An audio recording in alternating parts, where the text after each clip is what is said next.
Yang beli kereta-kereta terpakai adalah orang kita, orang Melayu. Terakhir teman-teman rakan-rakan, nampak tak? Jangan tertipu dengan cas-cas yang tersembunyi.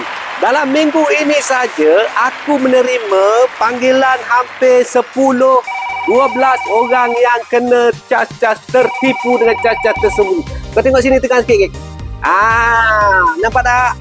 Sepatutnya cas adalah untuk nombor 1 harganya, nombor 2 dan 3, 4 dan 5 sahaja.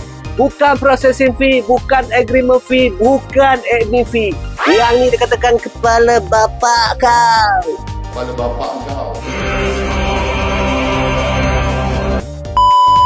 Geng, minggu ni lebih 10 customer sudah kena cas-cas yang tersembunyi. Paling tidak merana untuk 9 tahun rupanya. Guys, ini adalah satu WhatsApp yang menderita kepada anda di luar sana. Kau tengok geng, Honda City S geng, aku ada drama 2022, harga 63,888 dan 8.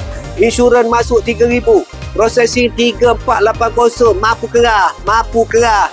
Maka bulanan untuk kereta ini geng adalah slow RM823 saja. Kakak ni sungguh sedih berlaku dengan ni, dah terpaksa menderita 9 tahun.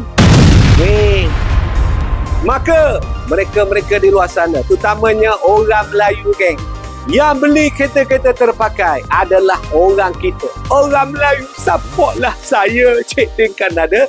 Tidak ada cas-cas tersembunyi. Dalam waktu yang sama, harga City yang saya bagi S 2022 bukan harga dia 63,888. Geng, dengar betul-betul, 57,900. Baru rendah, murah.